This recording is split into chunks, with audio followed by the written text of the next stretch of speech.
with us.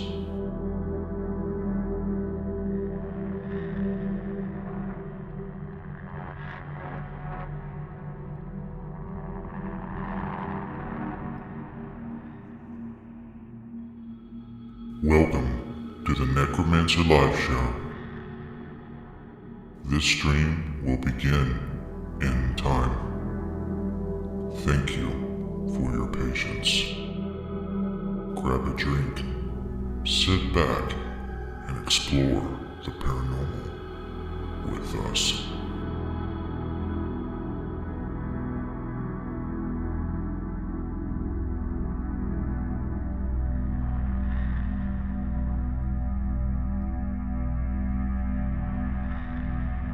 Welcome to the Necromancer Live Show.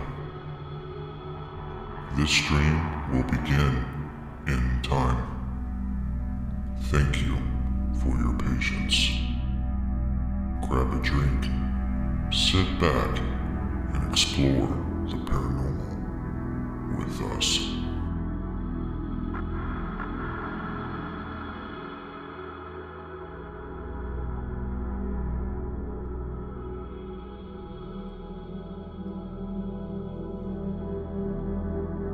Welcome to the Necromancer Live Show. This stream will begin in time. Thank you for your patience. Grab a drink, sit back, and explore the paranormal with us.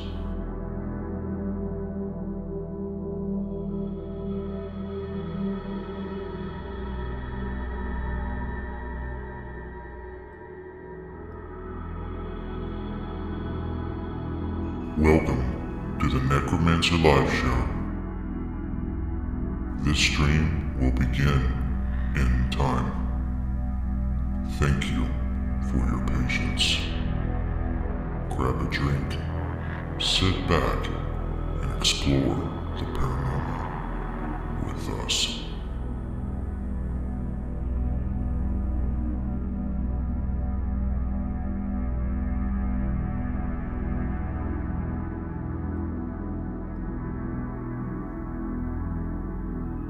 Welcome to the Necromancer Live Show.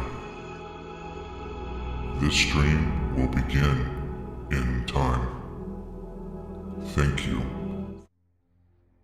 As far back as I can remember, I dreamt of a normal life. A life filled with normal things. A life where monsters don't live in closets or under the bed. A life where ghosts aren't real. I just wanted to be normal. But that didn't happen. It wasn't meant to be. Since my early 20s, I have experienced profound paranormal events that would change my life. Extreme poltergeist activity, living amongst those that have departed this earth in ways unimaginable. It has affected my loved ones and children with no end in sight. I could hear things, see things, and feel things not of this world. I asked myself if this was a gift or a curse. With the help of my mother and close friends, I emerged a paranormal investigator. Since 2013, I have been on a relentless journey to learn about the paranormal. I invite you to follow me into the unknown. Welcome to the Necromancer Live Show.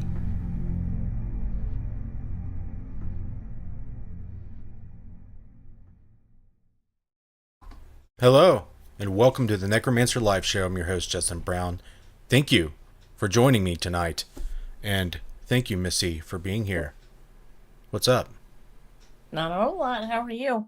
I'm good. Are you excited for tonight? I guess I'm ready to piss people off. That's what I'm talking about. Let's not try. It's a joke. So, I see Joseph Moore here. Thank you for being here. Sam Thomas, thank you for joining us and being here early. It's awesome to see. If you want to shout it out in the during the live show, just comment and we'll see you there and we'll shout you out. And we're gonna have fun tonight. As I was gonna say, some of the things, I know it sounds weird, some of the things I say about how to investigate the paranormal rub people the wrong way. And some of the things involve how to investigate the paranormal, how to do ITC, how to do EVPs, how to do this and do that. Well, there's a reason, and it's not to piss people off, but there's a lot of people who believe that others can't tell them that they're wrong, what they're doing is wrong.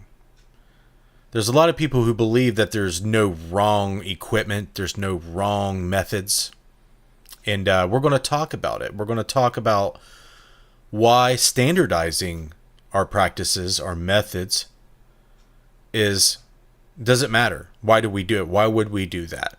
I talk about it quite often, and we're going to talk about it again. Hopefully we bring up new things and spark new discussions and chat. Let us know what you think. We really, really, really want to know what you guys have to say about the matter. We're probably going to talk about a lot of the stuff that are popular, like in the ITC field, EVPs, and across the board, especially with, REM pods, EMF meters, all the tools of the trade.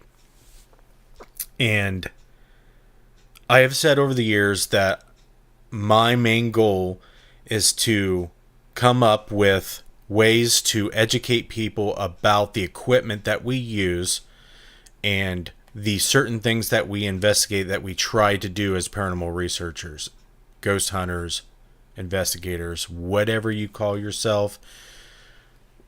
The goal is to collect evidence of life after death, or it could be something more simple like anomalous voices that you believe or perceive as ghosts, as spirits, as those are speaking beyond the grave. We're not doing so great, especially since it's conception or inception, which is the right word. I think it's inception.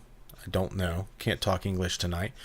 But it seems like we're getting voices that we perceive that weren't there when we were recording, and we're perceiving them as paranormal, but what are they? We don't know. It's just what we believe they are. And a lot of the voices are interesting because when we ask them questions, they seemingly answer us and with intelligent responses, and some of their answers allow us to infer things. Like if we ask them if they're dead and they say yes, then we can assume things and infer that they are, if we're perceiving the voice correctly. But that's the thing. Are we? How do we make sure we do that? We're going to talk about it. We got anybody else new in the chat before we get into this? I know I've only seen some. Just jumped on. Okay. What's up, Darren? Are you ready? Doing? Is she better? Yeah, let us know how the wife is doing. Give us updates. We would appreciate it. All right. So, does it matter? Should everybody use the same equipment and use it the same way? Well, there's a more ask. Do you think time is different to them? I'm going to assume that it depends. And I'm going to tell you why. If they're talking to us as we're talking to them, then their time is the same as ours at that time. Okay? But time could be different in ways that doesn't make it like to where it stands still. Like a lot of people believe that there's no time when you're a spirit, when you're deceased and have no body and you're in the spirit world. But if over the years, as I've thought about that, and I study time and energy and everything I can in science to try to answer these questions, because I feel like you can try to get to these answers if you understand what time is. So time is basically energy unfolding in a causal, path. You can kind of describe it as cause and effect.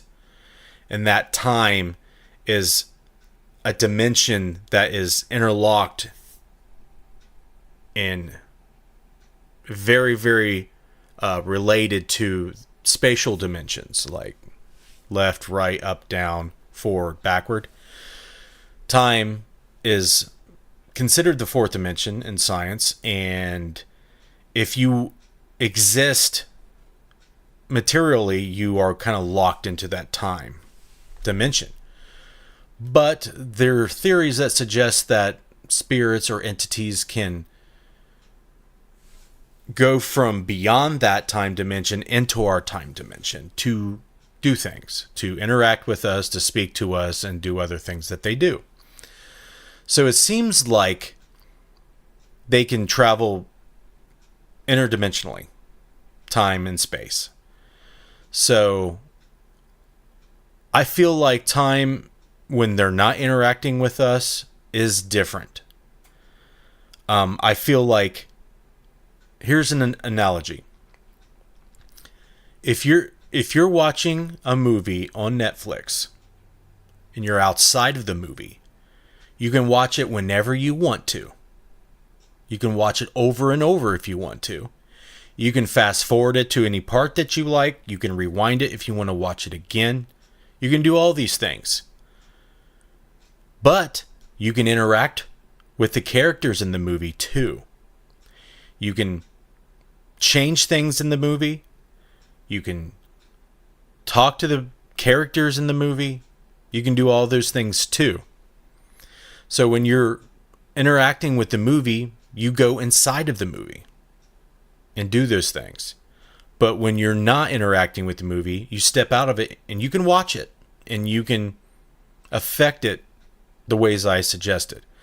I feel like that is a possibility when it comes to how they perceive time and how they perceive our dimension. Hopefully that answers your question.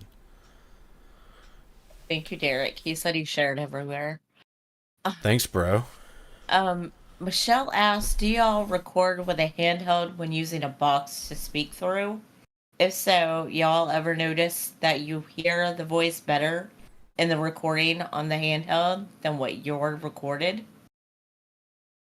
By box, I'm assuming you mean Spirit Box. The times when we use Spirit Box, the best way to record it is to record it straight out of it with a audio out into a recorder. That's where it sounds the best in my experience. I don't know. Maybe the microphone on your camera is better than the microphone on your recorder, which is very possible. You can definitely look up the specs on your camera equipment versus your recording equipment. But I would suggest recording it straight out of it if you can. Darren said she's still on oxygen and healing slowly. A lot better, but a ways to go. She has a heart condition that was discovered during all of this, but treatable. Nice.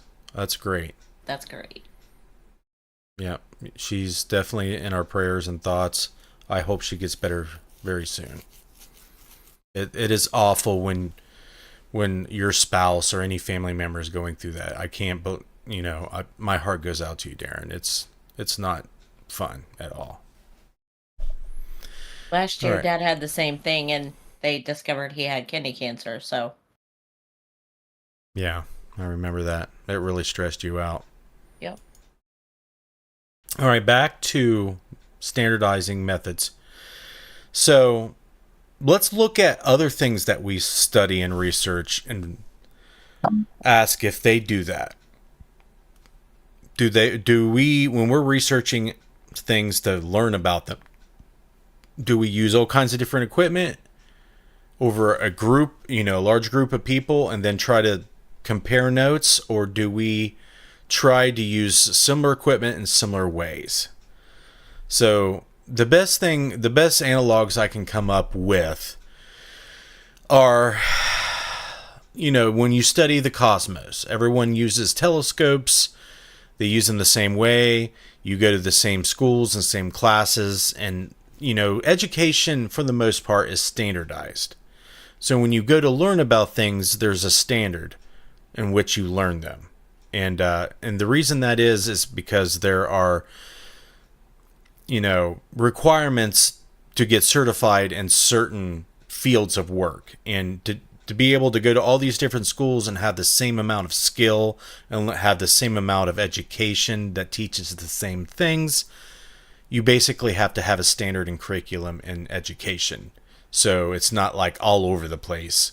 Every hospital you go to, or every science observatory, or every, veterinary office, or, any professional field, there are standards in the education and standards in their practice and standards in how they learn about things. So it's never going to be perfect, but you try to be. And the reason they try to be is you want to get the best data that you can compare against other data. So if you use different equipment and they use it different ways, when you go to compare those two pieces of work, they're going to be different more times than not.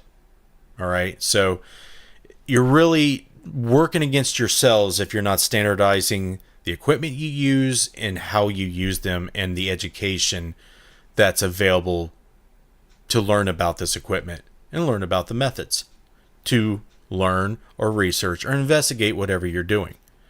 So me personally, I look at that and say, I want to take my paranormal investigation and research as serious as those folks do in the many professions across the world, that, we try to use the best technology, the best education, and the best methods. So I ask myself, why wouldn't I apply that to paranormal research and investigation? There are reasons why you wouldn't. And the main reason, interrupt me at any time if there's comments or questions. The main reason that people don't is because a lot of people who investigate the paranormal have spiritual beliefs. Okay?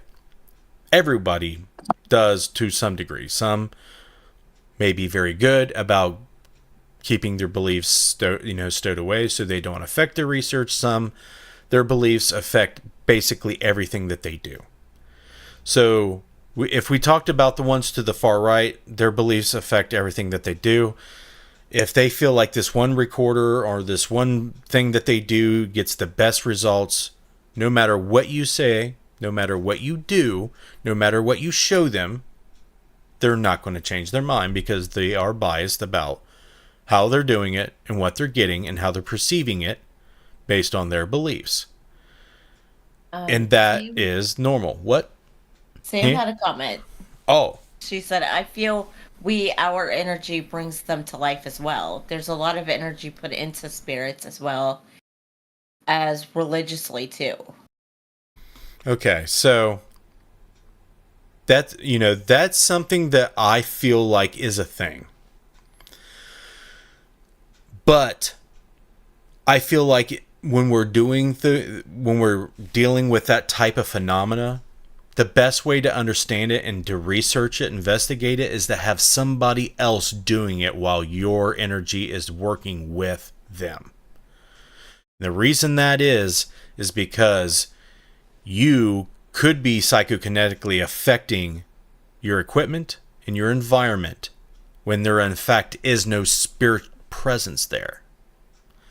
But one would argue that if you're in a building and you are extracting information from that place that did happen in that place, like you get memories imprinted, you're extracting that memory out and then it's manifesting.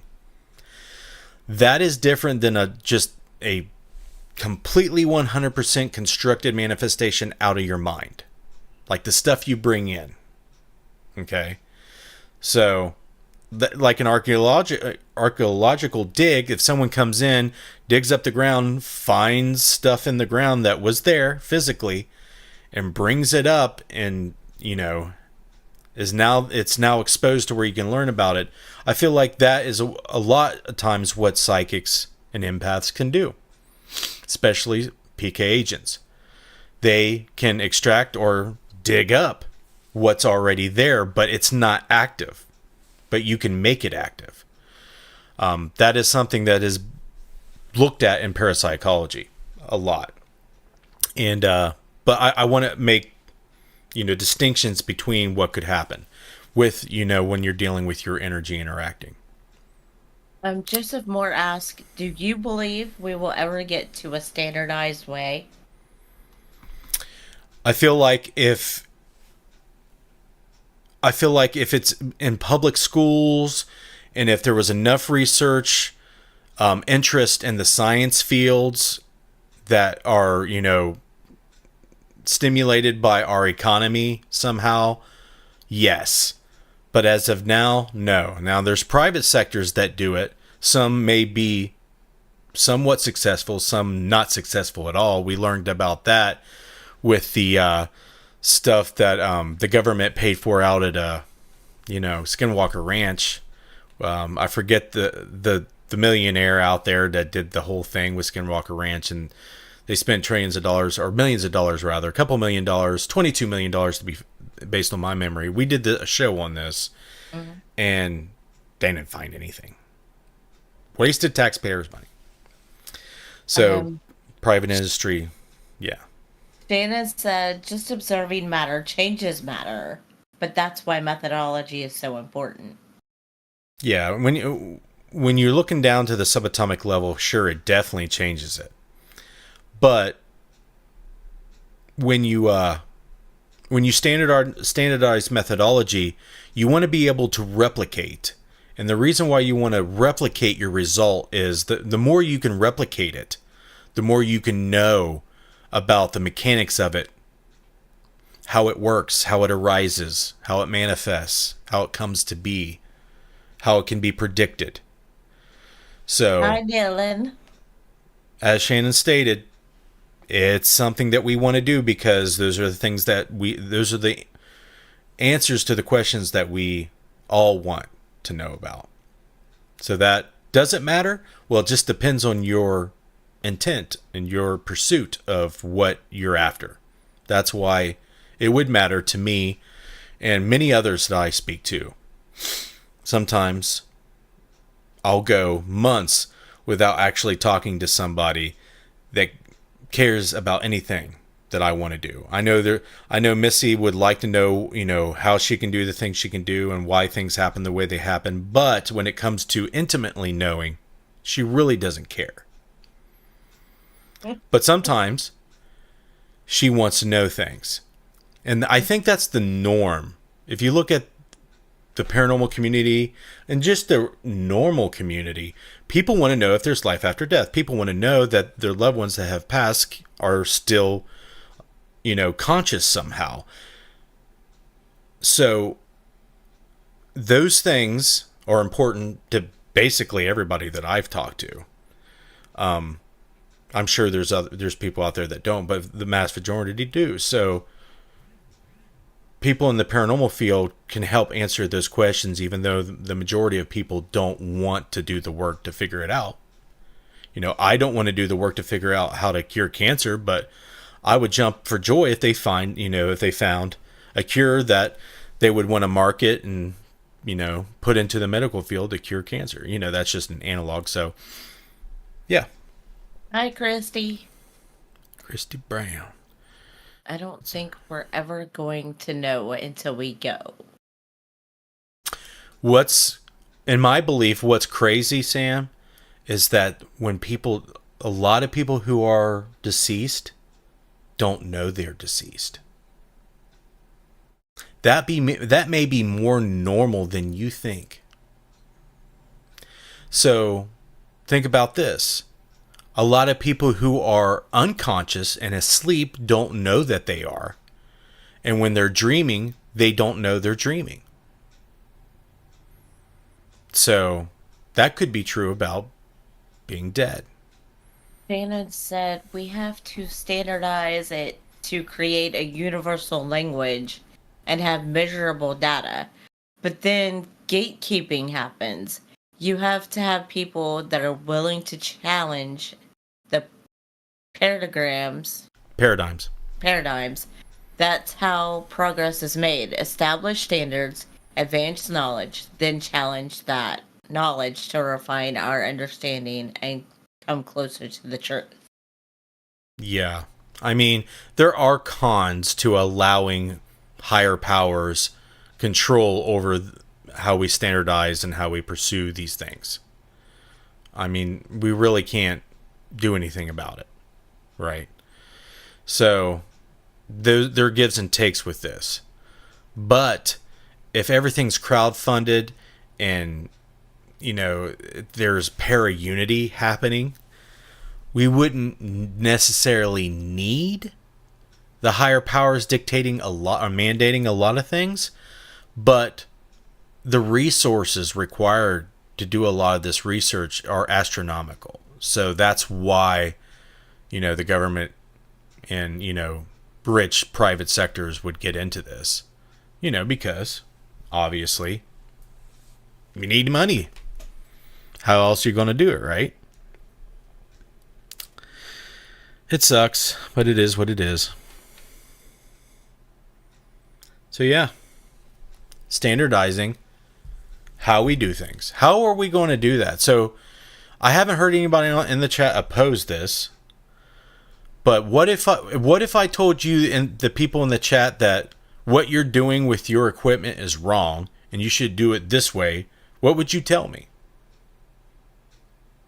Even if I told you how you know what you were doing wrong, would you be like defensive? Would you question me and then, you know, get information from me and then proceed from there? Let me know in the chat. What if I told you that your spirit, your radio that you're using to talk to ghosts aren't doing that? They're not talking to ghosts. Okay, show me. All right. Well, you know, you're going to have to. I don't know I don't know what you're doing, Joseph. So I can't tell you you're wrong, obviously. But how do you know that it would be wrong? Okay. So, Christy, give me an example of something, and then I can tell you if it's wrong. And if I believe it is wrong, I can tell you why. Right now, we can't compare experiences because too many approaches lead to problems when comparing and finding commonality. This leads to further avenues of research. Frameworks allow knowledge to advance much more quickly. Yeah, because what Shannon is getting to is being objective. So objectivity arises when you have standards and methods in place that everybody's doing, and you get data coming out that anybody can replicate. So when you have all these things in place and everybody's getting the same results, the same ways, it doesn't matter. It's not like just this guy's device is doing just this one thing and nobody else can replicate it. That's basically the definition of the paranormal right now, for the most part. With the exception of, you know, EVP, some EVP work can be replicated, but not enough replication to, you know, appease the scientific field, as far as I know. I definitely could be wrong. Pizza crust first. There's no wrong way to eat pizza. I mean, if in all seriousness, if we want to really get to the, you know, if we want to attack this topic, we need to look at what we're doing, what each of us in the chat on the show right now is doing, and you know, see if there's any flaws in it. That's the first thing you want to do. I know what I find fascinating about science, what I've been reading recently, is they've been trying to detect dark energy. And they're talking about going into mines that are positioned on polar opposites of the world to see if they get these same similar readings. And what they believe the readings they're getting are from dark energy, which the stuff that I read I find flaws in. But that's all in the pursuit of it. You're going to find problems, but through finding those problems and working out the problems, you're going to get to the truth. If you don't try to scrutinize and find flaws and problems in the things that you're doing, you're not going to figure them out. They're just going to be based on your, flawed perceptions and beliefs and subjectivity in that perception. I hate to ask you about something I have created in my head. You shot that all to hell for me. I say that with love. It's okay. That's why I'm here. As long as I don't make you mad, my funny caption to the show doesn't come true, I'm good. I know what you meant. People get mad when you challenge their beliefs, especially if they clutch them close to their heart. There's a lot of people out there that say they have a photo of someone that was dear to them, that they love, that family member, and it has an anomaly in it, and they believe that that's them. That's their loved one that's no longer here. And those are the situations that you just basically need to bypass, because really nothing you're going to say is going to persuade them otherwise. And it's hard to deal with those things when you're trying to educate and you're trying to investigate the claims. A lot of the people that call me up already have an idea or a strong belief about what it is. They just want you to confirm what they already believe, which is an issue that paranormal investigators have. If you don't confirm it, then they're not happy. Right. They don't want you to investigate it. They want you to just confirm what they think is already there. Right. More times than not. Not all the time. Some people will I really want you to tell me that it's just in my head or not real. Those people are out there. They do not want their house to be haunted. They don't want, spirits around them. I relate to that, especially when they're messing with the kids or other family members, pets even. They can't protect themselves or have nothing that they can do to thwart the disturbance that's occurring. So I feel like the majority of people out there genuinely want to know the truth, but paranormal pulp culture is getting in the way. Mm-hmm. There's a lot of people out there that want a ghost hunt. They want to research the paranormal, but they don't have the equipment or the means or the resources, so they call in teams to come to their house so they can kind of jump in and try to confirm their own ideas. And that happens a lot. It's kind of sucky. Mm-hmm. So, side note, please vet the people that you go try to help. Hi, Antonio. What's up, bro? Missy and Derek can tell you that the amount of residential and private cases that we do over the years have waned drastically because of this. Oh, yeah. Hashtag chicken suit. Chicken suit. We need to switch it up. We need to find you a new suit to get you to wear. That was funny. Good times. Good times. Those people are people all around me. They taught not to believe here. You lost me there, Sam. Not quite sure if I know what you're talking about. Thanks, Wes. Did I miss Wes' comment? No, he said Wes. It said Wes Storms has liked the stream. Oh, I must have missed that notification.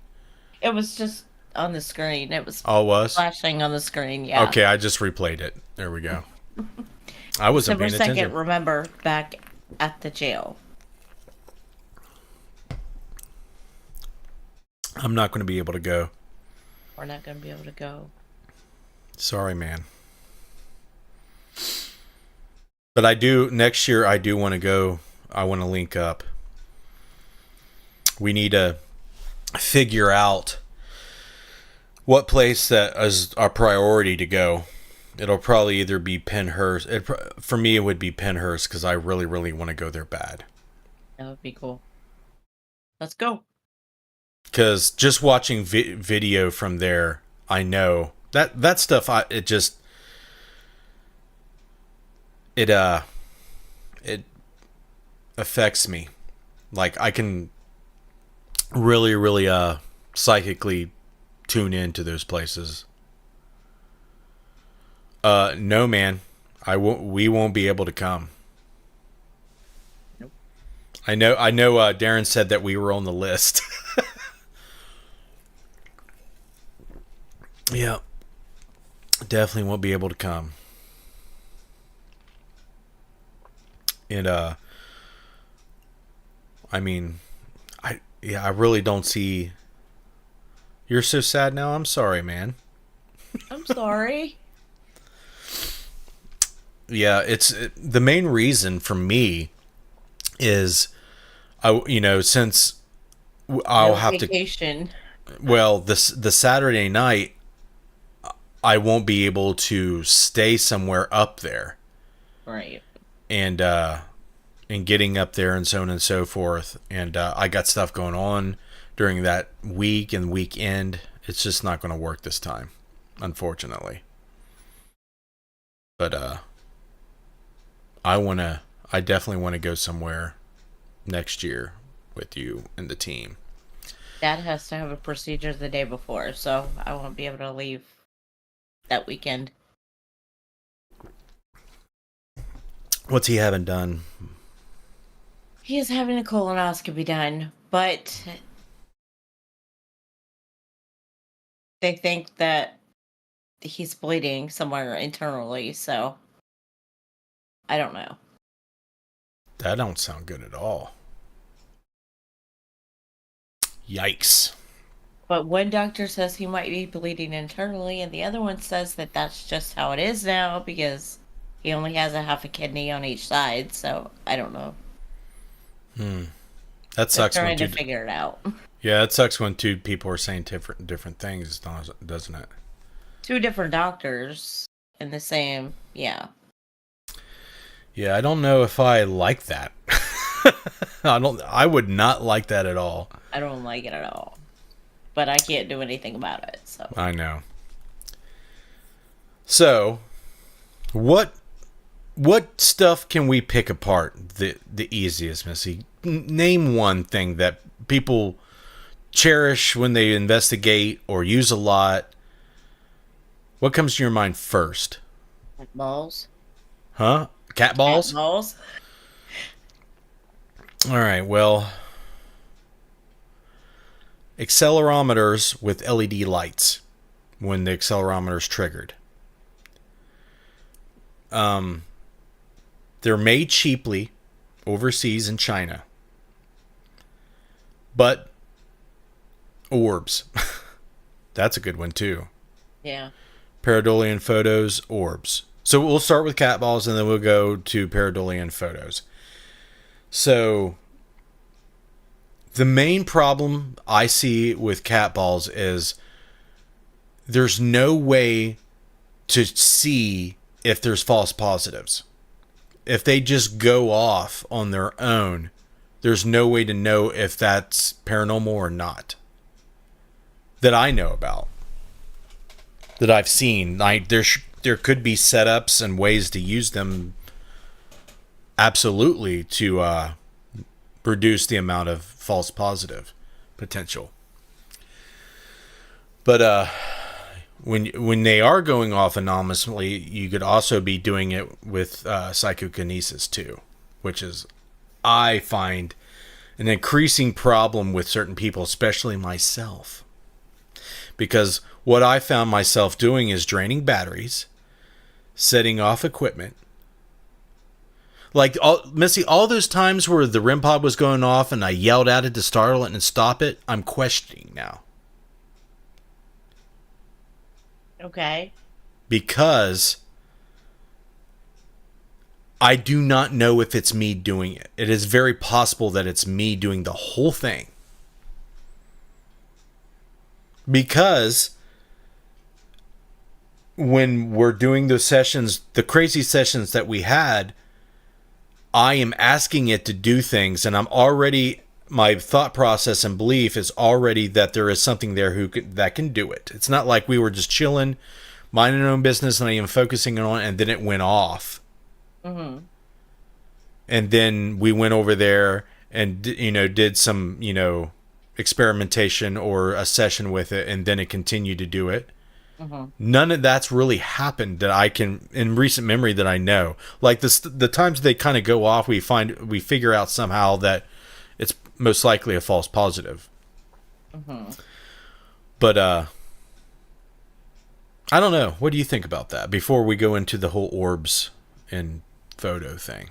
Because that's a huge thing. At Hill Forest, there was someone in that room. There was something going on in that room. Have you ever picked it up on before I was there, or you even talked to me? Have you ever picked up on it before in that room? No, but I hadn't spent a lot of time in that room. Okay. You know what I'm saying? Right. Like there's nothing that really drew you in there.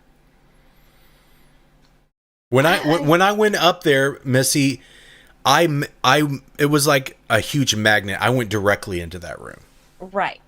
And I had done it more than once when we walked into the mansion.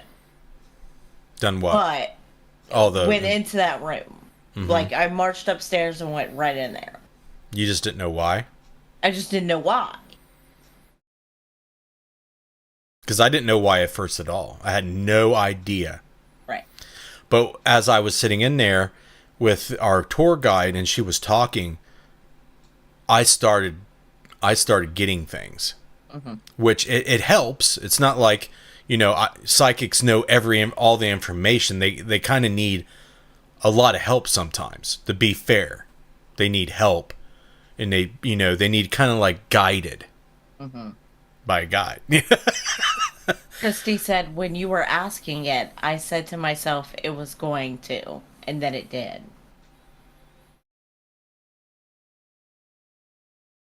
So maybe Christy's making it happen. You have to be open to the possibilities. Right. My initial thought was, let's just kind of spread out and not be like group rush this or make it seem like, there's a posse there, right? Be imposing or anything. And kind of like, create a scenario that doesn't seem like they're being investigated.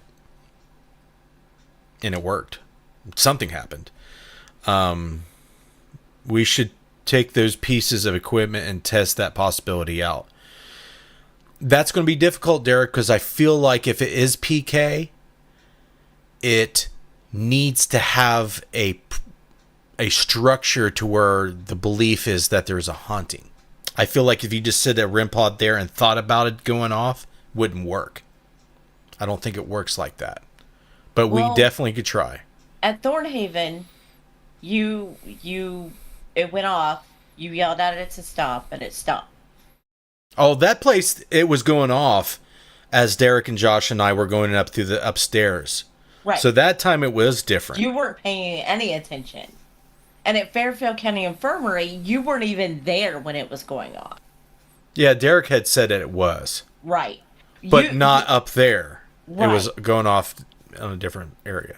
Right. You weren't even in that area. But I wasn't in the area where it ultimately did the weirdest shit we ever seen. Right. That was the weirdest shit I've ever seen. I know. And I felt, I don't know how to explain this to you. I felt different. I felt like you ever been in the situations where it is dire that you trust your instincts and your gut? Oh yeah. Like those sirens were going off a lot during that time. Yep. Anyway, let's not digress too much here. There's a lot of comments here. Darren Smith said, but there is no positive proof that any paranormal equipment is proof of the paranormal, not just cat balls. Is there ever absolute proof that a PMB going off is a spirit setting it off or a REM? No, all we can do is try to find out if it shouldn't be going off, but it is. There's no way that you can prove that it's, a deceased person or an entity doing it. Unless there's other evidence coupled with that we don't have.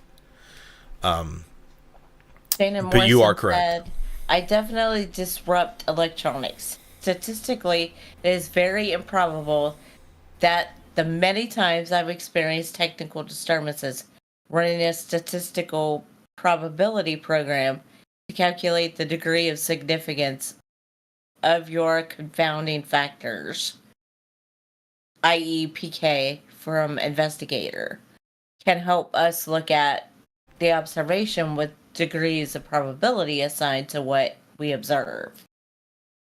Computers and AI will advance that field.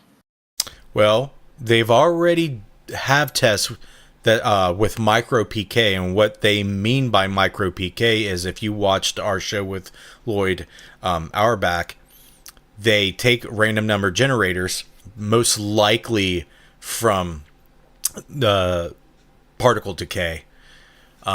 They're generated from particle decay because I think that's the only thing that we know that's truly random and can't be predicted. Anyway, they took random number generators and they had people try to affect the outcome of the random number generators, and they proven that there was a slight statistical anomaly, that showed that it was outside of what was probable. Basically how they do with statistics. So they've done things like that, but only with random number generators that I know about. They need to do it with much, much more. Christy said, if it's PK, how would you know who's doing it, though? Good question. You would have to set up, experiments that we would not only need to be double blind, but be able to isolate each person from the scenario. So it wouldn't be easy. Wouldn't be easy at all. So you would have to send them in solo and create scenarios and do observations. You would have to send in couples and teams and test each one. You need to find out who's a psychokinetic agent, who is the whole group, potentially PK agents, but you need to find out the one who is triggering the most, and then do experiments with them, and then find the one who's least has least PK, and then compare the results with them to the person you found has more hits. You could start from there. Sam said that would be telekinesis. Right. Yes. Psychotelekinesis. Shannon said there is no such thing as absolute truth.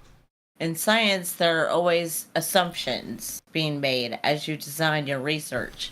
A good researcher states the assumptions, i.e. something else makes the cat ball move, then tries to control or account for it. Right. A lot of what I see people in science say is science is a pursuit of finding what's the most probable and what's the most agreed upon as true. So if you're always looking at things through the subjective lens of human perception, it's never going to be objective. But what you can do is find what's most probable, what's probably true. So every time you set, a compass down, it's going to point to north as long as the compass is, made properly. So that's something that you can test. Like if you take the same compass and put it down every time, it doesn't matter who's doing it or when, it's always going to point north. So some people would call that fact, but the fact that humans are observing it is still a subjective experience. Even though it's the same result with each one of them, it's still not an absolute 100% fact. And that's what Shannon's trying to say, or did say. Where are we at in the comments? That was the last comment. All right. Thank you very much for those comments. I really, really appreciate them. That's why I do this show, is to talk to you all, because I am definitely tired of hearing my own voice. It's been a long, I think I've been going on 8 years speaking publicly about the subject matter. And I've learned a lot, especially, by talking to people. It's a really cool thing. And there's a lot of smart people out there that, comment. Yes, constant refinement and challenging assumptions that have been accepted for too long and retesting has led to fantastic scientific breakthroughs once we develop other knowledge that helps us challenge the foundations. Absolutely. I mean, just the fact that we're talking on the internet right now is, the product of, physicists doing what they do. It's pretty awesome. All the computers and, CPUs and processing, hardware and all the stuff we do, and even the software, is scientific breakthroughs, and without those people using the scientific method and standardizing their methods, we would not be talking right now. And that's a good point. Electricity still amazes me. It does me too. There's a lot of weird theories still out there about electrostatic forces and how there's no gravity and it's all electricity and we're living in an electric universe. It's weird. Like no scientist knows why there's charge. They don't know. Mine points south. Seriously, can't understand why. Your compass points south? I have to see that. Send us a video or something. Yeah, Shane, have you looked into those theories? Because a lot of people that have those theories get made fun of a lot because of the things you talk about. The what's the term you use? Where the scientific community tries to gatekeep. That's the term. There's gatekeepers out there that really, suck when it comes to new ideas like that. But, that could explain a lot of things that, there's questions in science. I know this is going to bore some people, but they haven't found the force-carrying particle for gravity. So Einstein has the theory of his gravity that doesn't involve energy at all. It doesn't involve a particle. It just involves the warping of space-time. And all the mathematical theories that the quantum physics of gravity are missing key things, and electrostatic forces could answer a lot of questions about gravity that we don't have. I'm not going to get into it, go down that rabbit hole, but I often think about psychokinetic things and how they're able to do things. So if they can create electrostatic forces, they can change or use charge or opposite charge to exert force on things. So, for example, you got this can of Mountain Dew that I shouldn't be drinking, but I am. So if you can create an electrostatic field that it has an polar opposite charge, you can attract it. So if there is if let's just say a ghost or a spirit or a psychokinetic, emanation can create an electrostatic force, which is evidence that can be done by humans. That gal that was German that had the that they documented and researched. Anyway, you can either repel things or attract things through electrostatic forces, and that could be a theory to explain how not only PK but spirits and entities can do it. And that's what I'm trying to get equipment to test these, but it's hard. It's hard. I'm not going to say who we're not going to say who we're trying to get this stuff from, because I don't want anybody stealing my ideas. Because when I started talking about the cloud chamber online, people started getting ignorant. They're like, "Oh, it's my idea. I have an operating cloud chamber right now. I'm going to take it." People were getting into places for free saying that they had this thing when I mentioned it. I thought, do you remember that, Missy? Yep, I remember.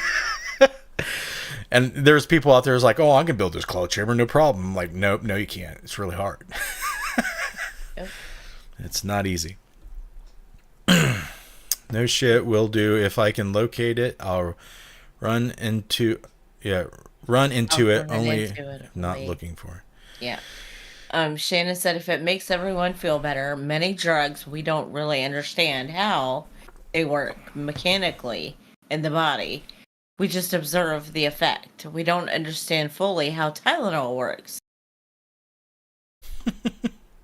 All true. Oh, true. All very true.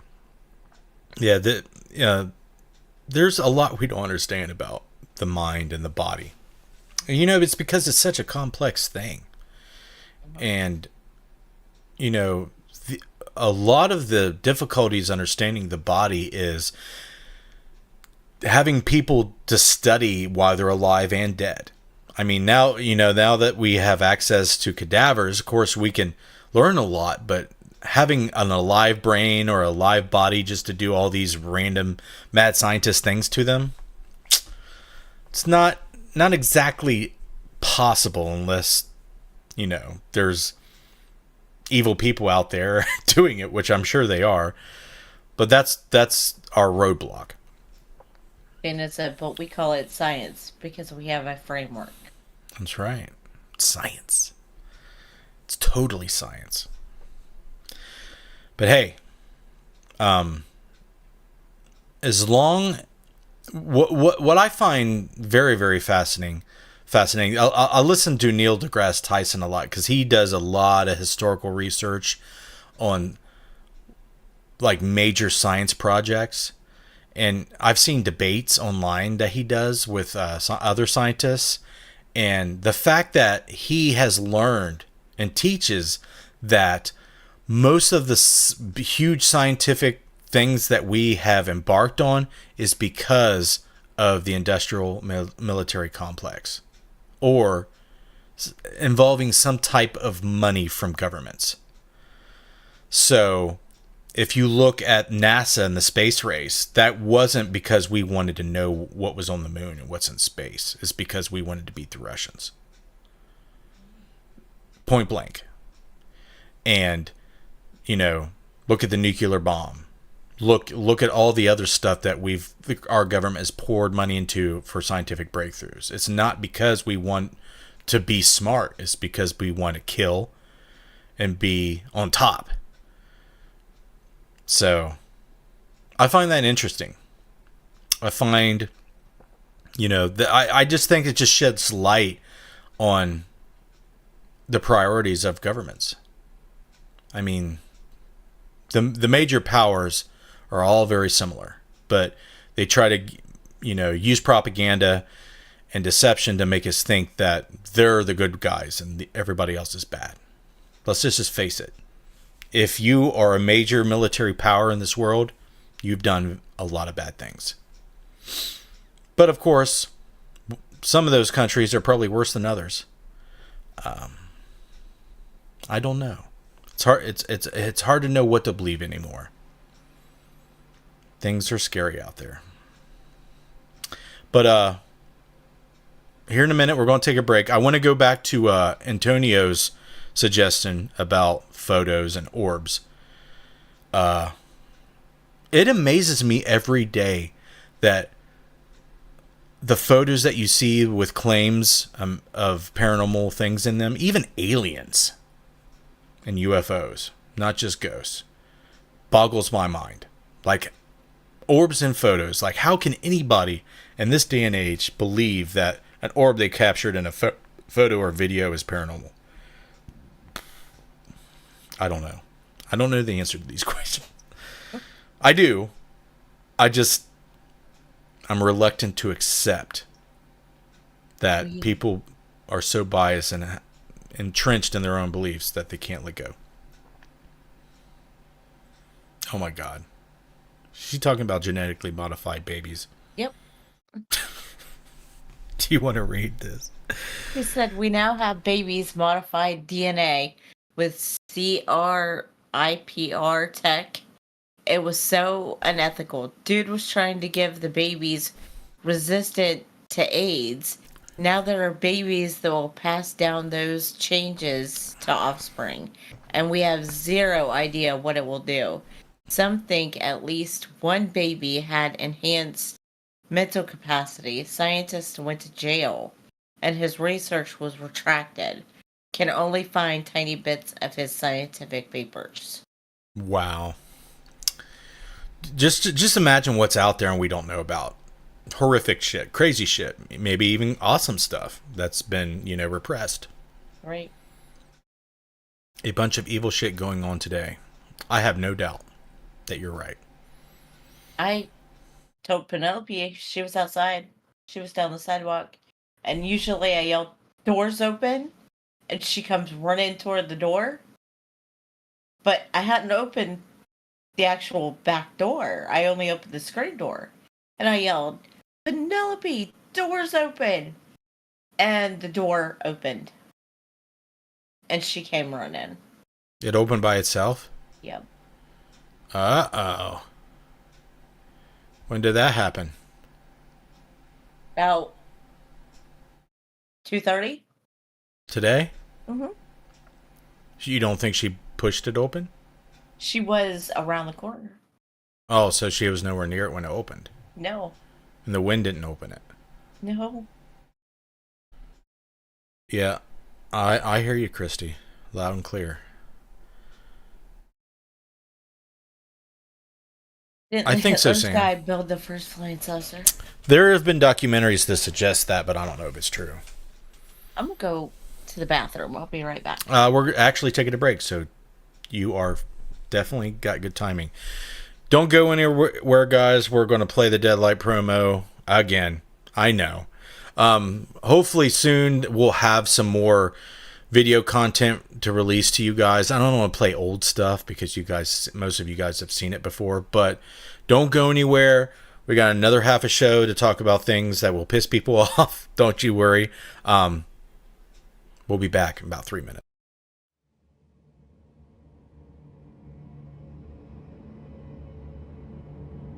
We have been peering into shadow for 5 long years, struggling to see what lurks in the night.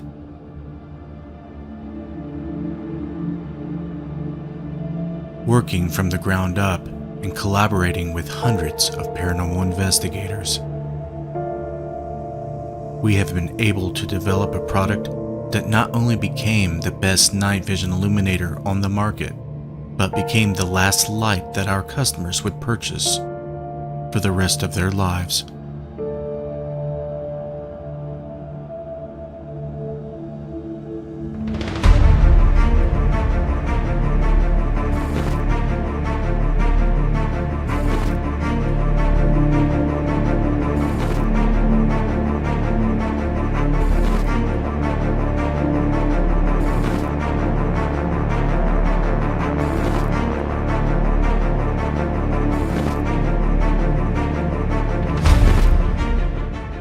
What Deadlight has done for me as an investigator has really kind of changed the gamut of how we investigate, because before Deadlight, you used to get the little wonky lights you buy off of offline and stuff like that, which sometimes didn't always work. They were really glitchy.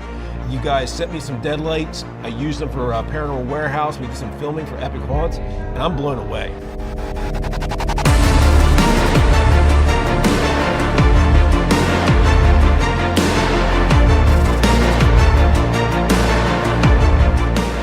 I think the quality of the merchandise that you get from Deadlight LLC, I think is top notch. The fact that it's handmade, by Josh, and the quality of it, and the craftsmanship that he puts into it, the time and effort that he puts into it, speaks volumes when the merchandise is received.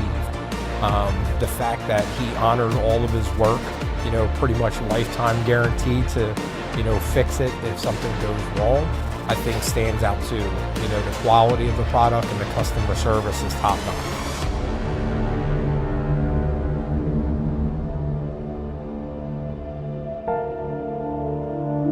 Whether you are a seasoned investigator or a beginner, Deadlight has a lighting solution tailored to your needs and your equipment. Deadlight is made for all who are not afraid to see what lurks in the night.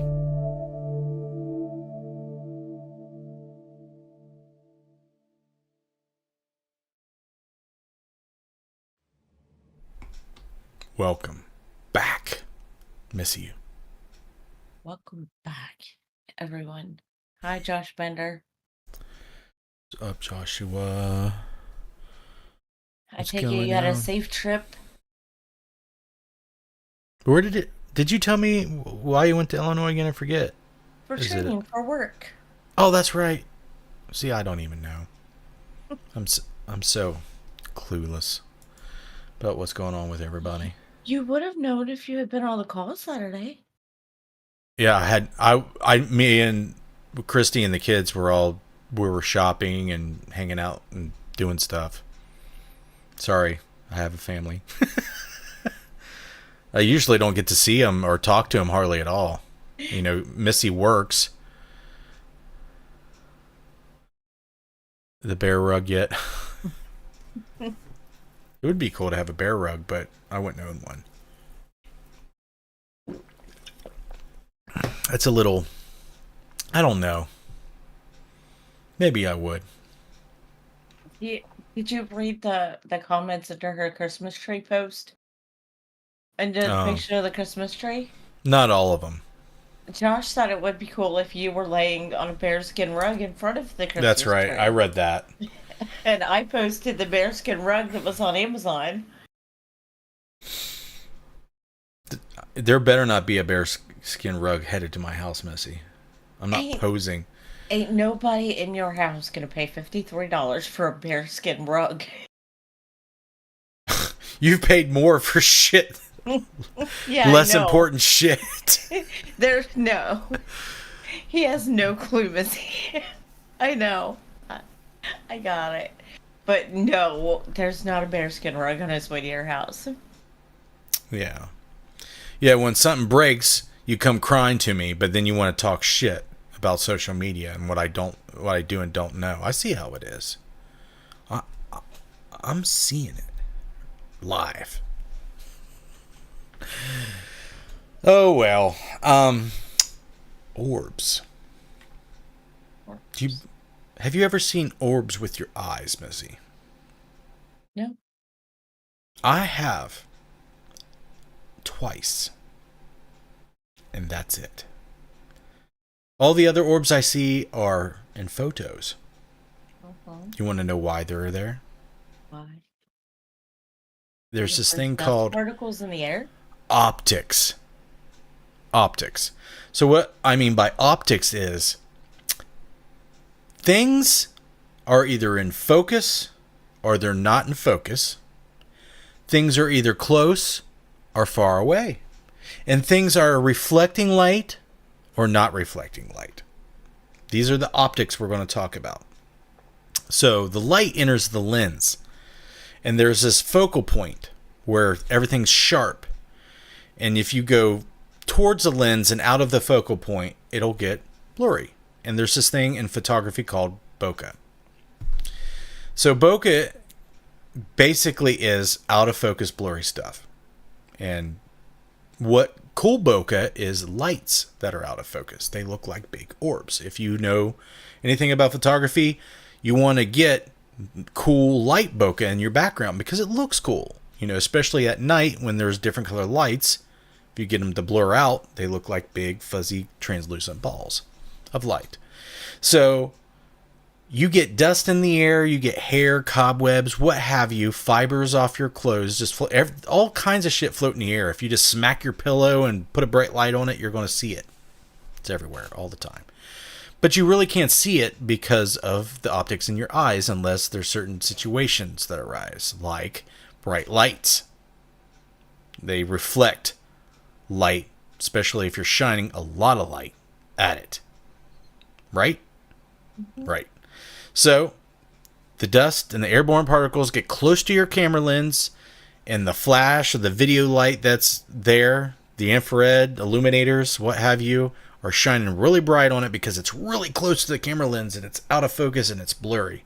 And you get an orb. And when it gets out, it goes back into the focal point or goes out of the range of the light, it goes away.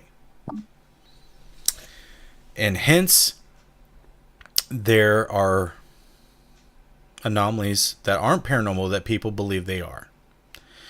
And that is an interesting phenomena in the paranormal when it comes to psychology, perception, and belief. So, there's a large community out there that believe in life after death, and they believe in ghosts, they believe in spirits. So, they've attached the existence of these things that I just mentioned to these anomalies in the photos. And it's become a thing that will probably never go away anytime soon. It shows no evidence of going away. It's on paranormal TV still. It's rampant on social media and paranormal websites. Orbs. Spiritual phenomena. Now, what's interesting to me is the things that I've seen with my eyes look exactly like these orbs. Essentially. And that may be a reason people believe in the orbs in the photographs, because some may see them with their eyes. So that's another thing that I wanted to mention. But when you look at stuff that's weird in a photograph that doesn't look normal, looks out of place, or you feel like it shouldn't be there, they a lot of times believe it's spiritual, especially if it's like some kind of light anomaly. They associate light anomalies with spiritual, manifestations. And most of the spiritual manifestations that I've seen, which is not a lot, but I've seen, are almost the opposite of light. Mm-hmm. They seem like they either bend the light that's already present, or there's the absence of light, like a shadow anomaly. Mm-hmm. But most of the stuff that I've seen bend the light, almost like the Predator movie with the cloaking thing. Mm-hmm. That's what I've seen. And it's like they're cloaked, which I feel is way more cooler and interesting. And the shadow people that are seen a lot and reported a lot are also interesting, because it's not reflecting any light at all, but there's something there, like absorbing the light. Right. Which is really cool. Mm-hmm. And it may not be something physical. I do have theories about that with the Cry4 cryptochromes, but I can't test it yet. But it would be super cool if I was right about some of that, because the nerd inside of me would be happy. Why can't you test it yet? Because I don't have the tools or the resources to do so. I would have to have a way to measure the protein levels in the eyes throughout the day with a group of subjects. And I would also like to inject Cry4 cryptochromes into people's eyes to increase the levels, to see if we could induce the effect. You would be my first subject, Missy.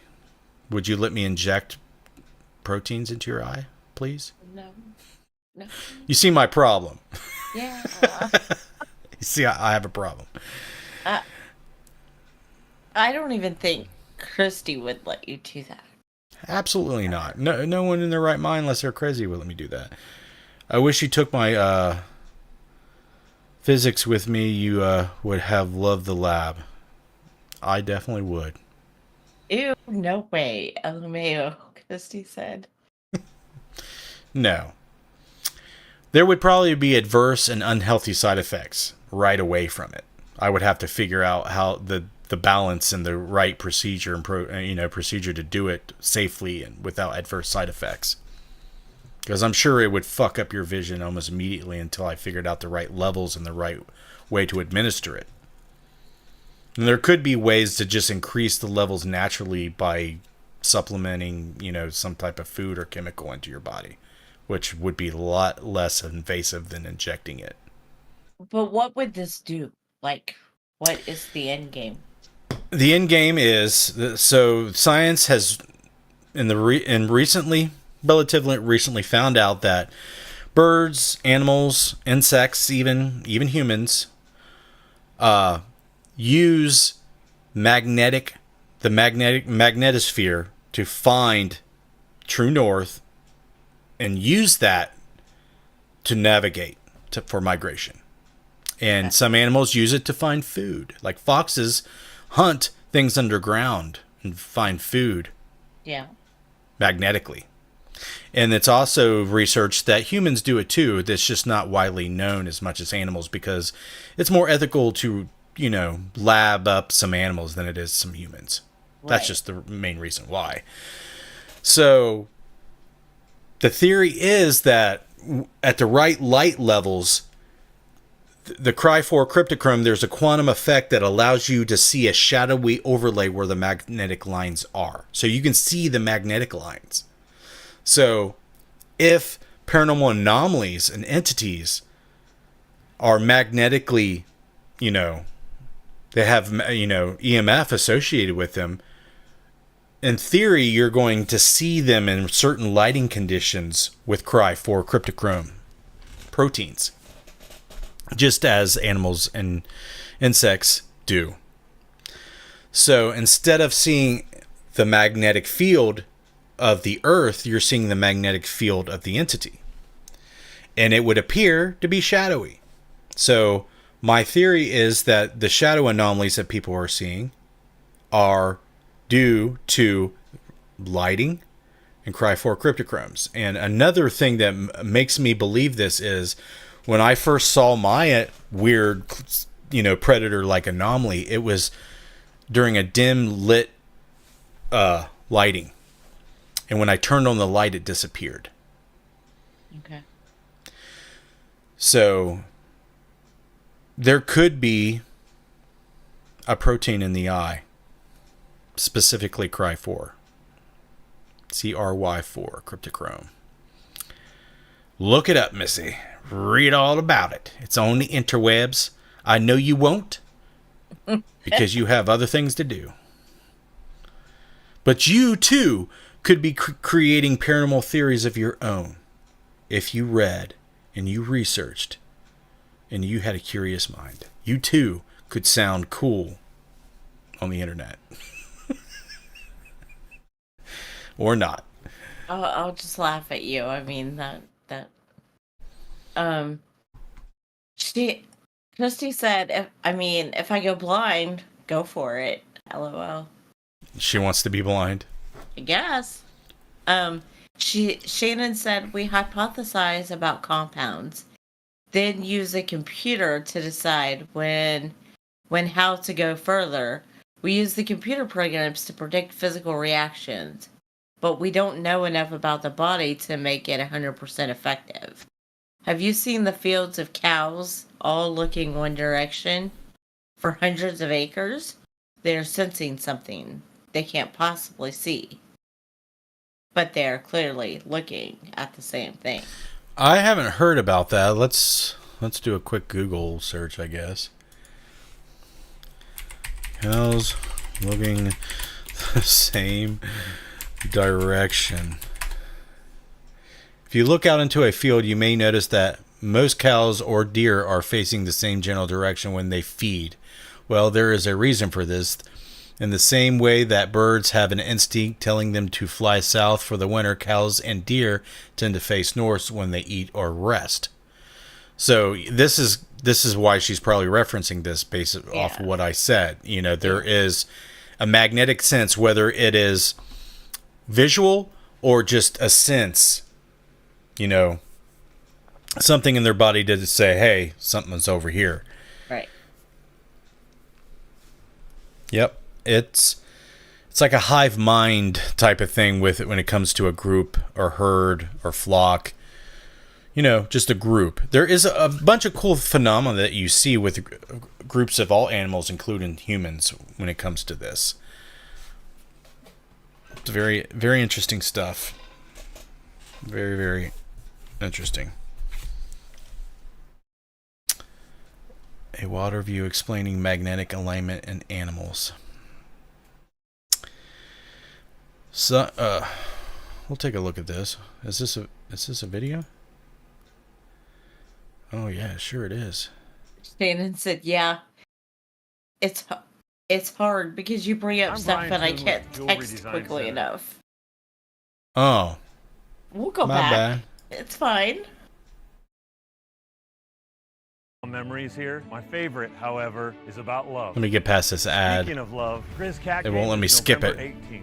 And to celebrate, we're giving away a natural diamond engagement ring and chance to propose at a halftime commercial Well, you'll during the have to big send me game. a Tell link us to your that story video, and why you because deserve to I win by can't hear. visiting Jewelry Design Center on Brooks or jewelrydesignCenter.com. Okay. We want to be your jeweler for life. Their Scientists have messages. proven that some animals have developed the incredible ability to use the magnetic field of the earth to navigate, find food, and more. Our wildlife correspondent Tanner Saul breaks down this unique characteristic in this week's edition of A Wilder View. If you look out into a field, you may notice that most deer or cows are all facing the same general direction when feeding. There's a reason behind this. In the same way that birds have an instinct telling them to fly south for the winter, cows and deer tend to face north when they eat or rest. Scientists were able to determine this over time by using satellite images, field observations, and measuring deer beds in snow. The reason for this is that these animals have a sort of compass in their brain. The behavior is called magnetic alignment. Research published in the National Academy of Science showed that factors like wind and the angle of the sun had little significance on how the animals stood. Like needles of a compass, their heads rotated to the north. Researchers believe that though they aren't aware of what north means to you and me, there is some part of their brain telling them that this is the direction they should be facing. Though there are still questions to be answered, these findings will allow us to continue to better understand these animals. In Missoula, Tanner Saul, MTN News. And another fascinating story by Tanner, things I have no clue about before. It's amazing. I mean, when we're bringing in, like for me, you just see the animal and it doesn't seem like, I mean, I know it's all scientific, right? But when he's talking about the angle and the compass and north and south, I'm like, Tanner, I'm going to believe whatever you say, man. I'm a little bit smarter, and I'll just believe whatever's going on there. I'm with you there, too, and the video's been great as well, those wildlife shots. So yeah, I often ask myself, are these behaviors and senses things that the animals used to use more than they do now? Because let's just face it, most of the cows in the world are all, livestock controlled by humans, and they don't necessarily rely on those senses quite so much now, but they still have an instinct to do it. So my question is, are the cows doing it, despite needing to do it anymore? Another question is, when we sense things psychically or whatever, spiritually, is it magnetism? I often wonder. Probably yes, I would say. I want a new ring, Justin. What is that? That's the most random thing. Are you talking about a ring on the finger, or a Ring doorbell, or a Ring camera? I want a new Ring camera. It's all right, Shannon. I'll be sure to talk so fast that you can't respond to anything. Well, it's the delay of the video. The cow theory would be easy for you to test. All right, how? Just put a GoPro in the damn field outside and observe the cows. They exhibit behavior where they all align the same way. It's not always north. Yeah. But they tend to align the same way. So, or the chickens. You want me to observe the chickens? Yeah. Or the cat. We have no idea about how the physical bodies of animals work. I think we still have vestigial abilities too. We know very little about subatomic. It was in the commercial on the video. Oh, they were talking about rings? I don't remember that. Yes, it was a K Jewelers commercial. Oh, the beginning ad. Yeah. Jesus. See, I blocked that out of my perception, and you didn't. You honed in. That's what popped out to her. But here's this thing that women crave. It's independence. You can buy your own ring and put it on your finger and say, look, I got a ring. I didn't rely on anyone to get it. Yeah. No. You don't understand. You don't know. That's not the way that works. So a ring from another person is different. It means more. Yeah. Look what my hubby bought me. Did he get you a ring? No, I'm saying that's what Christy can, that's where she's coming from. Look what my husband got me. I totally understand it, but it's not rings for me. It would be other things. Like tools. Yeah, video camera. Electronic equipment. Yeah. Like, check out this power tool my wife got me. I'd flaunt it all over town. I'd flaunt it on Facebook. But why? What advantages does this behavior or ability convey? I think we will look back and wonder how we didn't understand the world around us and still survived. So, magnetism plays a huge part in the universe. And since it's out there, there's got to, Darwinism would suggest that there's a survival reason why we would sense magnetic fields. So, if we know where north is, there are advantages to that. Navigation is the one that stands out the most in my mind right now thinking about it. But there's definitely other things that can help you other than navigation when it comes to direction. What they may be, I don't know. But definitely survival. When it comes to moving around, when it comes to just observing and protecting yourself while all your friends and family eat. I feel like it's a way to constantly know where you need to go. You know what I'm saying? Like when you're a soldier or you're in the military, everybody's constantly trained to face certain ways and do certain things for survival. It's probably similar to why animals do it naturally. Yeah, we absolutely, Shannon. There we have sensory abilities that we don't understand. Absolutely. One of the coolest things that I have learned about is that we respond to what people say faster than the electrical impulse can go from our ears to our brain to our mouths. A lot of people say that's evidence of, we're robots and that everything's determined and we have no control over anything. But a lot of people believe that it's precognition and, basically, what do they call it? Like a reverse, what's the term? Damn it. I have forgotten the damn term. Retrocausal, I think is what they call it. It's all fascinating. I don't know if people... Shannon would probably be interested, but she's probably the only one that's interested in that stuff. I think a lot of times,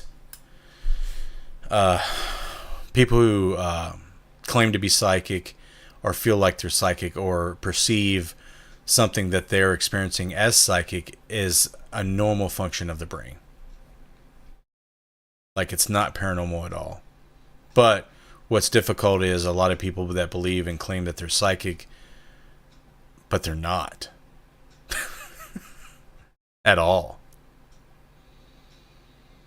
You know what I mean? Yeah. They're out there. Mm-hmm. And another possibility is someone who is psychic, in quotation marks, can be wrong. Like, they're not perfect psychic machines that spit out, 100% correct shit all the time. No one's perfect. No one's 100% correct. Right. So a lot of skeptics and naysayers will be like, well, if you're psychic, how can you be wrong? Well, I think majority of people misunderstand what psychic means. Right. To me, psychic means that the information that they're sensing, receiving from the environment, is being processed at a higher level, both sensory and, internally, than most people. And then for some, especially empaths, their ability to read and, intuit information that isn't like there, straightforward there, available, is how they cope and survive in their environment. A lot of times it's highly stressful and highly damaging to people to be in certain situations if they're triggered, or if they perceive that they're in danger in some way, or they're trying to avoid something that they don't want to experience. They're going to intuit and perceive things in a higher level and process them quicker than most people aren't aware of.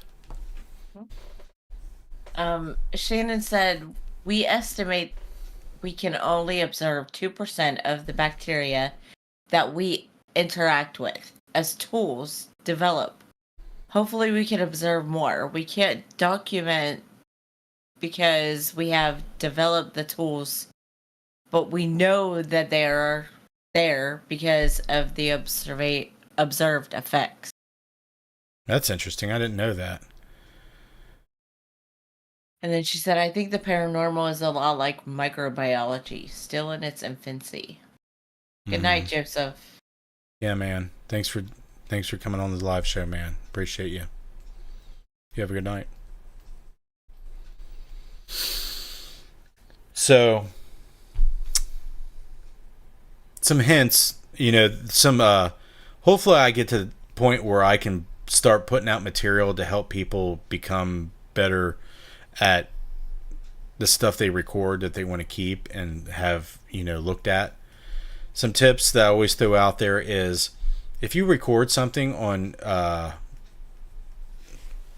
SD card or whatever form, of media storage that you use, you always want to keep it on there.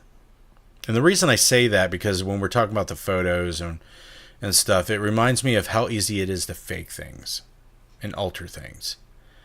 So in order to save yourself from that kind of scrutiny and to make it easier for people to scrutinize the stuff that you want looked at, keep it on the device and on the storage media that you recorded it on. Of course, you can copy the files over and share them and do whatever, but always keep the original on the original device. That way, they can look at the original and see and determine that it is original and unaltered, and all the metadata will be intact, and it's just better data. It's the best form of data you can have. So if it's possible, always keep that, on your SD cards or your storage. I know it's hard, especially if you're recording a lot of stuff. So keep that in mind. That could be a way you can kind of standardize your methods to have better data. You can use equipment that is made for the consumer but are professional in quality. They call it prosumer. So the blue collar working person can afford it, but they're getting quality. So Using recorders that only cost 30, 40, 50 bucks is no bueno. If you're spending less than $100 on your recorder, in my opinion, you're doing it wrong, and you are jeopardizing the quality of your data. Thanks, Sam. Have a good night. So the Zoom H1N, around $100. The Tascam DRO5, I think it's called. Absolutely usable. But if you can afford more, spend more. And learn how the damn thing works. Missy. Just joking. Awesome info, and thank you, Justin, Missy. Thank you. It's because you never know what tools will develop in the future. We go back and analyze DNA that was collected long before the tools were to evaluate it. Yep.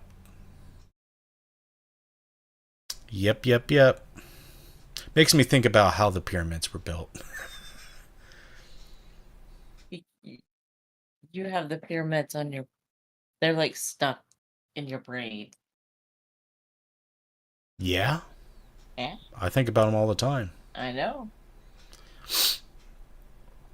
I think that, well, it kind of takes me back to my fascination about ancient cultures and how advanced they were, and how that knowledge was lost during a cataclysm.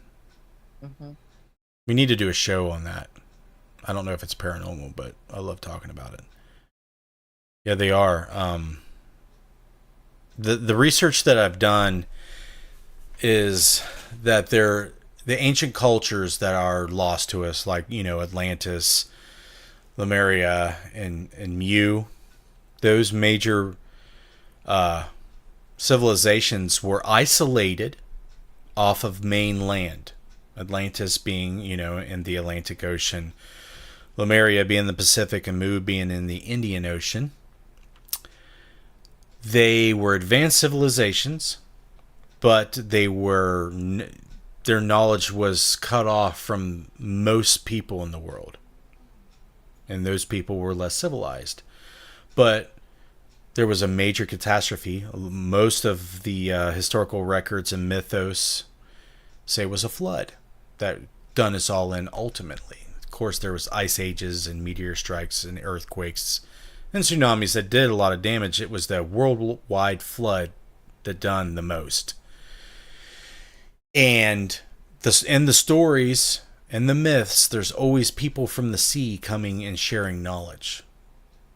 Civilization, when you look in the archaeological studies, even Göbekli Tepe, I think it's called, and even ones that they studied around Turkey, outside of Turkey, major advanced civilizations before we even knew they were possible were popped up around the period after the Younger Dryas, where the flood wiped almost everyone out. And I feel like the pyramids was a result of these civilizations handing down the knowledge to build those structures after the flood. A lot of people believe that it was built directly after the flood, or maybe even before the flood. There's a lot of people who believe that it's way older than a lot of archaeological say. We couldn't do it now, obviously, way more advanced. Hell, we didn't even think they had batteries until just recently. Yep. A lot of people believe that the pyramids are a battery. Like a seed vault. Mm-hmm. Yeah, there's ancient and antique ways to generate electrical current, for sure. And I feel like a curious mind that would see electricity generated naturally, they would figure out, like, hey, we could play around with this and eventually figure it out. I mean, the human mind is so good at figuring stuff out as long as they have something to study. It's a thing that we do. And now we have the technology to blow the world up again. Now, what's also fascinating that I see in Indian culture in India, and their myths talk about nuclear explosions. They were way better chemists. Well, I don't know about that. I'll take your word for it. I know that there was a time where alchemy was so advanced that because they were working with a lot of natural ingredients. They didn't synthesize like we do now. And it was way, way more metabolized in the body. It was metabolized better, and there was some kind of technology with alchemy out there in conspiracy theories and mythos that are awesome, like the stuff in the Emerald Tablet. I don't know, Shannon, if you've ever researched the Emerald Tablet, but it's pretty awesome stuff. I don't know. Missy, if you had the choice to go back in the past or go into the future, which would you do? I would go back in the past.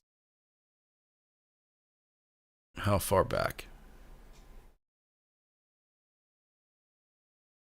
I don't know. I never thought that deep into it, but You would just keep going. You'd start with 50, 100 years and then just keep going and going. yeah, why not? It's a cool question because then if you just go back all the way, you would see how far it'd go back. Yeah. Go ahead. Like the first person that went down to the catacombs and got stuck. Like, why did he get stuck? Did they lock him in there? Did they want to kill him? Was it, did he know too much, or, Ancient Greece knew they picked a weed to extinction because it was safe birth control method. Nice.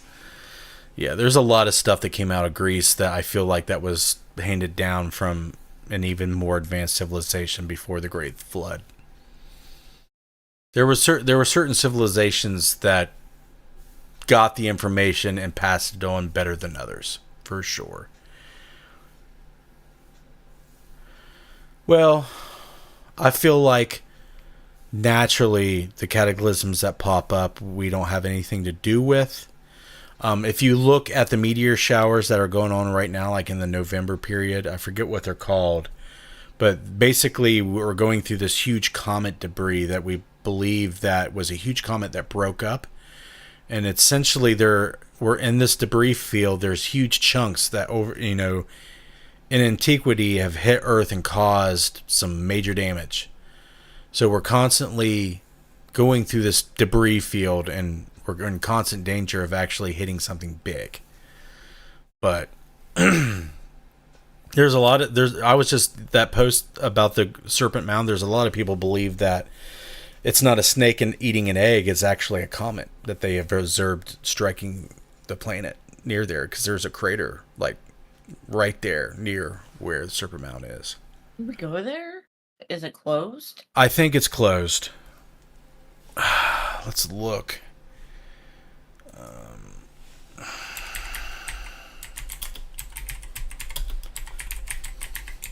I know that Christy was talking about going to the porch the next time we came up for dinner.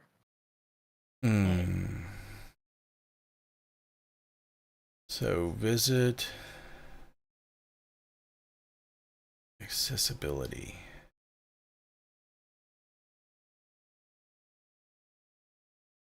Okay. Parking.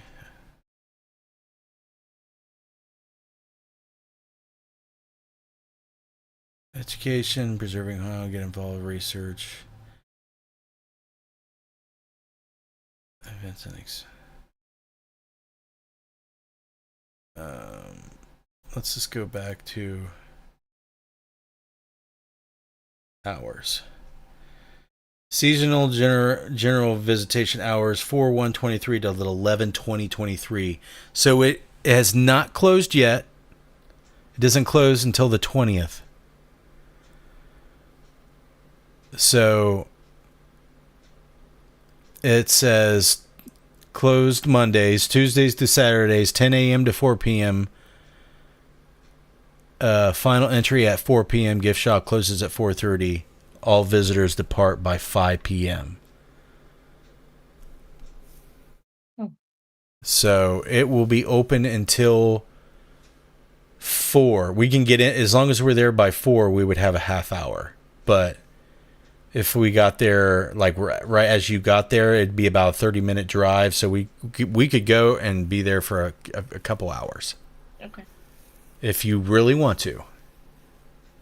Well, we'll talk it over. I'll see what Clayton says, and we'll see what Christy says. Versus All the right. temperature outside. So, weather forecast, Hillsboro, Ohio, Saturday, the 11th? It would be the, yeah. Yeah, it's Veterans Day. 50 degrees. Weather Saturday, mostly sunny. So, high of 50, low of 32. No rain. Okay. So in the daytime it won't be bad. Especially if the sun is shining. No, throw a jacket on, you'd be fine. There you go. As if I don't always have a jacket on anyway. I'm curious, so what you think about it. Okay. It's the largest effigy mound in the world that is still there. It's really cool. You know, that still boggles my mind that you care what I think. Me? Yeah. Why wouldn't I? I don't know. Nobody else does. That's not true, Missy. It's not, and you know it. Well, I feel like no one else does. Well, stop it. It's not true. I love Serpent Mound. They have lots of research posted in the offices, or used to. Mm-hmm. They still do. They Thank still you, do. Shannon. See? You're wrong. Derek cares. Missy, your family wants to know what you think. You know, as a group member of Interface Death, we definitely want to know what you think, and we constantly ask you. You know, there's even like periods in our documentaries where I'm following you around the camera asking you about it. I love hearing your perspective. I learned a lot. Well, thank you. Imagine if everyone had to hear only me. I mean, sure, it would be what it is, but with more people, it's better, right? And when we have people come on the show, it's great to hear from them. Yeah. Even if they're full of shit and stupid, you still get something out of it. That's the way I look at it. Anyway, Serpent Mound. Yeah, I would kill to be able to do some witchy shit around Serpent Mound, dude. Let's just be real. Right? Let's be real. We'll resurrect the ancestors. I could do it and not know it. Sure, like, yeah, if you were just walked around and be like, yeah, my left butt cheek's tingling over here. You know, they wouldn't know. You would just keep it secret. It's not like you go out there with a megaphone and be like, I sense the demons. Everyone should evacuate. That would be not right. So, stay tuned. You may see pictures from Serpent Mound. You may get a vlog. you may get something. I don't know. Probably. Missy, she'll do it all. No, Missy won't. Why not? Why is it always got to be me? Well, I can have Derek do it and pretend I did. Yeah, he could do it, and he'd be like, here, you just tell everyone you did this. Right. And they'd be like, damn, Missy, you be creating that content. But the people that really know me would be like, no, Derek did that. You liar! How dare you? Like, people that have been on location with me would be like, no, Derek did that. Oh, well. I can turn on an EMF meter. That's about all I can do. I wonder...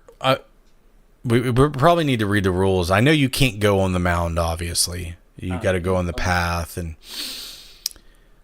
the land around Serpent Mountain is cool. It's like up on this cliff, and it's in a really cool spot. I know years ago there was, in the early 2000s, there was a crop circle in that cornfield across the road, and we've covered crop circles once on Soapbox before, my paranormal Soapbox. And I'm on the fence. Yeah. They're probably mostly man-made. Well, we're winding down. We got about 3 viewers. I think this is a good time to wrap it up. Really tiny little town. I bet that little gas station is closed. Are you talking about Peoples? Probably talking about Peoples. No, it's not. If that's what you're talking about, it's not closed. Is there another little town right next to it? I think there is. I can't remember which one. Yep. Peoples? Okay. Gas station's not closed. But we're going to wrap it up. You guys are awesome. Thank you. If you're still here, you're an all-star. We're going to show people the socials. The people that are here have already seen the socials. But for the people that are watching it in post, after the fact, and for the whole 2 hours, they see it there, and they know, and they learn. Patreon. Thank you very much to the Patreon members. It is awesome that we have the support that we do. If you want to check out Patreon, I will share it right there. Here's our website. Check it out, friends. Check it out. And that's where I want to leave it. You guys are awesome. We'll be back next week. Same time, same channel. Have a good weekend. Have a good week. All that stuff. Stay safe. Stay healthy. And be kind. We'll see you next time.